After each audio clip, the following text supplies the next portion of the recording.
అది అదేంటి 2029లో రప్పారప్ప ఇప్పుడు ఎక్కడవా అవి ఇప్పుడు ఈ రోజు చూడండి సార్ అది మళ్ళీ పెట్టారా మళ్ళీ రప్పారప్ప 2029లో కోర్టు దగ్గరట 2029లో రప్పారప్ప ఓకే హోర్డింగ్స్ అంటే ఇంకా వాళ్ళు ఫుల్ స్వింగ్లో వచ్చారు వాళ్ళ ఇదెంత మాజీ మంత్రులే అంతమంది వచ్చారు అంటే ఇంకా మామూలు కార్యకర్తల అభిమానులకు ఏముందో ఒక విధంగా ఇది అభిమాన ప్రదర్శన అండి, బల ప్రదర్శన అనండి.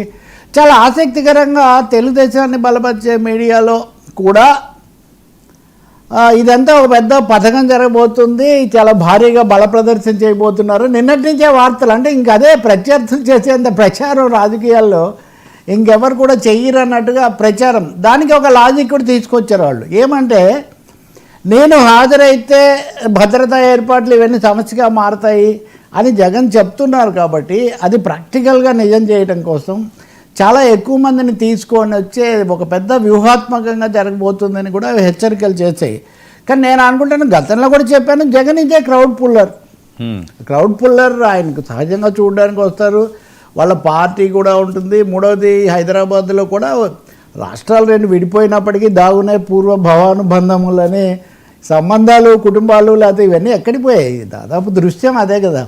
ఈ మధ్యకాలంలో సగం రోజులు ఇక్కడే ఉన్నారు ఆంధ్రప్రదేశ్ నాయకులు, వాస్తవంగా ముఖ్యమంత్రులు, ఉప ముఖ్యమంత్రులు కూడా. ఎనీవే మళ్ళీ ఒకసారి ఫ్లాష్ బ్యాక్ లాగా జగన్ 2.0 అన్నట్టుగా కేసులు 2.0 అన్న పరిస్థితి ఇప్పుడు ఒకటి వచ్చింది. దాంతోపాటే ఆ రాజకీయ సన్నివేశం అంతా కనిపిస్తుంది. రాజకీయాలు మారాయి, సీన్ మారింది కానీ క్యారెక్టర్స్ మారల. పాత్రధారులు, సూత్రధారులు మటుకు అలాగే ఉన్నట్టుగా ఉన్నారు. కాకపోతే అప్పుడు జగన్ ఏమీ కాదు. అప్పుడు కేసుల విచారణ సమయంలో ఆయన కేవలం ఒక పార్లమెంట్ సభ్యుడు. ఇప్పుడు ఆయన మాజీ ప్రతిపక్ష నాయకుడు, మాజీ ముఖ్యమంత్రి, వగైరా విశేషణాలన్నీ వచ్చాయి. ఇప్పుడు కేసీఆర్ ఇక్కడ మాజీ ముఖ్యమంత్రి అయిపోయారు, రేవంత్ రెడ్డి ఇక్కడికి వచ్చారు, ఇవన్నీ కూడా జరిగాయి. కాబట్టి ఒక మారిన సన్నివేశంలో మరొకసారి నాంపల్లి కోర్టులు అనండి, తెలంగాణ హైదరాబాద్ అనండి, ఇక్కడ ఈ జగన్ కేసులు అన్నవి ఏం జరగబోతుంది అంటే ఇక్కడ ఒకటి ఏసీబీ కోర్టు ఏం చెప్తుంది అన్న దాని మీద ఆధారపడి ఉంటుంది. ఇది ముఖ్యంగా వాళ్ళు ఏ పద్ధతి చేపడతారు అన్నది. ఇది ఒక పెద్ద సుదీర్ఘమైన కథ. ఎందుకంటే మన మీడియాలో షార్ట్ కట్స్ కావాలి కాబట్టి చాలామంది జగన్ హాజరవటమే ఒక సంచలనం, ఇంకా దీంతోనే అయిపోతుంది లేకపోతే వెంటనే పడిపోతుంది. ఇది ఒక చాలా ఈరోజు జరిగింది చాలా నార్మల్, అంటే డ్రామా, నాటకీయమైన పరిస్థితి ఇందులో ఏం లేదు. ఓవరాల్గా చూస్తే జరిగేది తప్ప. నిజంగా ఏదైనా జరగాలంటే కోర్టు ఏదైనా ఆదేశాలు ఇస్తే ఏది ఇచ్చినా కోర్టు ఉన్న ఫలాన్ని ఏదో జైలు వేసేయండి అని చెప్పే పరిస్థితి ఏమి ఉండదు. అది కూడా ఉన్నట్టు మాట్లాడుకోవాలి కదా మనం. ప్రజలకు లేనిపోయినవి కలిగించకూడదు. మీరు ఆయన ఈరోజు కూడా మాట్లాడలేదు చూడండి, ఇప్పటి నుంచి ఇంత హంగామా ఇతరులు చేస్తున్నారు. కానీ ఎందుకంటే ఏం చేసినా దాని మీద మళ్ళీ ఒక అభ్యంతరం అని కోర్టులో ఏమన్నా రావచ్చేమో. అందుకనే వాళ్ళు న్యాయ విషయాలు రాసేటప్పుడు దీనప్పుడు చాలా జాగ్రత్త తీసుకుంటున్నారు వాళ్ళు. కానీ ఈరోజు ఒక ఇంట్రెస్టింగ్ థింగ్ ఏమంటే జగన్ కేసులు ఏంటి వాటి గురించి కూడా నేను చెప్తా. కానీ వాళ్ళ పత్రికలో ఇదంతా కుట్ర పని ఇదంతా చేశారు, అప్పుడు వాటన్నిటిని మళ్ళీ ప్రయోగించారు అనే ఒక స్టోరీకి సమాంతరంగా చంద్రబాబు నాయుడు మీద ఉన్న కేసులు.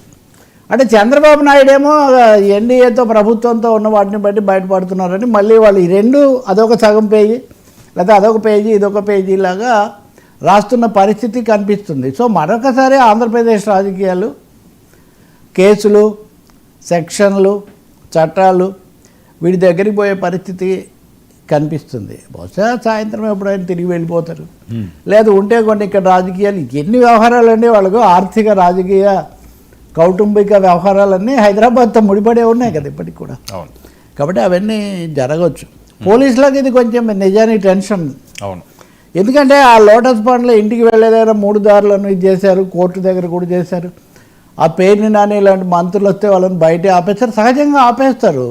ఒక నిందితుడు హాజరవుతున్నప్పుడు కోర్టుకు ఆయనతో పాటు మేము వెళ్తామంటే ఒకటి శాంతి భద్రతల సమస్య, రెండవది నిబంధనల సమస్య కూడా వస్తుంది. కాబట్టి దీన్ని కోర్టు హాజరు కావడం కాకుండా ఒక రాజకీయ జైత్రయాత్రలాగా చూపించడం అన్నది వైసీపీ వాళ్ళ ఉద్దేశం. జనం కూడా వస్తారు, క్రౌడ్ పుల్లర్ కాబట్టి.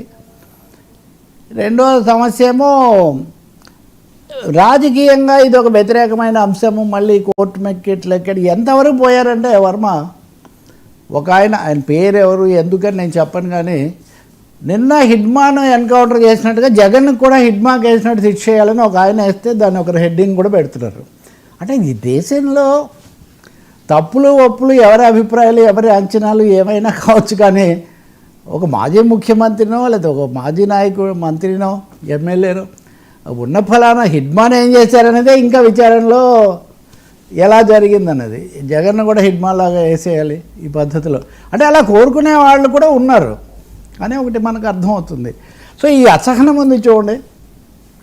చట్టరీత్యా 16 నెలలు జైల్లో ఉండే వచ్చాడు కదా, ఏమి లేకపోయినా తప్పించుకున్న పరిస్థితి కూడా ఏం లేదు. ఇప్పటికీ కోర్టుల చుట్టూ తిరగాల్సిందే. జయలలితకు తప్పిందా లేదా పివి నరసింహారావు గారిని తీసుకుపోయారు. కాబట్టి ఇదొక కీలకమైన పరిణామం. ముఖ్యమంత్రిగా ఉన్నప్పుడు ఉన్న సదుపాయాలు లేనప్పుడు రావు కదా. ముఖ్యమంత్రి హోదాలో కూడా ఒకసారి హాజరయ్యారు, ఒకసారి హాజరై అనుమతి తీసుకున్నారు. కాబట్టి ఖచ్చితంగా ఇది ఒక కొత్త దశ వస్తుంది. దీన్ని వైసీపీ వాళ్ళు ప్రచారానికి కూడా వాడుకునే అవకాశం ఉంటుంది.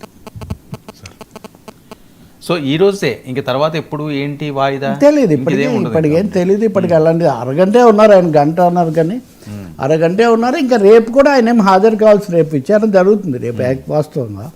రేపు కూడా ఆయన ఏం హాజరు కావాల్సిన అవసరం లేదని అక్కడ న్యాయవాదులు చెప్తూ ఉన్నారు. కాబట్టి జగన్ కేసులో వాట్ నెక్స్ట్ అనేది అదే మన వాట్ నెక్స్ట్ అనే ప్రశ్న మిగిలే ఉంది. అవును, అంటే ఈరోజు ఈ సిబిఐ కోర్టులో గతంలో కూడా జరుగుతూ వచ్చాయి కదా, ఇప్పుడు అదనంగా ఎందుకు ఉత్కంఠ ఇవన్నీ కూడా వచ్చాయంటే 2 కారణాలు. ఒకటి, వాళ్ళ పార్టీలో ఉండి తర్వాత తెలుగుదేశంలోకి వచ్చిన చర్యకు గురైన రఘురామకృష్ణరాజు గారు కేసు వేశారు సుప్రీంకోర్టులో. వేసినప్పుడు ఎంతకాలం ఇది విచారణకు రావట్లేదు అని ఈ విషయం వాళ్ళ తరఫున వాదించినప్పుడు సిబిఐ దీన్ని సరిగా చూడట్లేదు అన్న ఇలాంటి వాదనలు వస్తే సిబిఐ ఏం చెప్పిందంటే మేమేం చేస్తాము, అక్కడికి వాళ్ళు ఒకదాని తర్వాత ఒకటి డిస్మిసల్ పిటిషన్స్, డిశ్చార్జ్ పిటిషన్స్ వేస్తున్నారు. సిబిఐ కోర్టులో ఏమో అండర్ స్టాఫ్డ్, అది అండర్ స్టాఫ్డ్ కాబట్టి అక్కడ జనం లేరు. మొత్తము 125 మంది వ్యక్తులకు కంపెనీలకు సంబంధించిన ఛార్జ్ షీట్లలో ఇంతమంది పేర్లు ఉన్నాయి. 911 మంది సాక్షులను విచారించాలి, 1671 పత్రాలు చేయాలి, 29 కంపెనీలకు సంబంధించిన వాళ్ళ బ్యాలెన్స్ షీట్లు, వాళ్ళ లావాదేవీలు ఇవన్నీ కూడా పరిశీలించాలి. దీని అంతటికి చాలా కావాలి. కానీ ఇప్పటికేమో ఒకరి తర్వాత ఇప్పుడు 5 మాజీ మంత్రులు, 8 మంది ఐఏఎస్ అధికారులు దీంట్లో ఉన్నారు. ఈ కంపెనీ లేనప్పుడు హిందూ వస్తుంది, లేకపోతే ఇంకొక పెన్నా సిమెంట్స్ వస్తుంది, లేకపోతే India cements, Dalmia cements, Bharathi cements, ఇలా చాలా కంపెనీలు వస్తాయి, వ్యక్తులు వస్తారు, ఐఏఎస్లు సరే దశల వారీగా ఇవన్నీ ఉన్నాయి. ఇంత విచారించడానికి కావాల్సిన స్టాఫ్ కూడా అక్కడ లేరు. సో సుప్రీంకోర్టు ఏం చెప్పింది, 2 న్యాయమూర్తులు వాళ్ళ కోపం ఎన్ని రోజులు మీరు ఈ విచారణ కూడా వ్యక్తం చేయడం లేదా అని వాళ్ళ ఆగ్రహం వ్యక్తం చేస్తే సిబిఐ మా తప్పేం లేదండి, మేము చేయాల్సినంత చేస్తున్నాము, ఆలస్యాలని ఈ కారణంగా వస్తున్నాయి అని చెప్పారు. నిజానికి వాళ్ళు 11 ఛార్జ్ షీట్లు వేశారు. 12వ ఛార్జ్ షీటు జగన్కు బెయిల్ వచ్చాక వేశారు.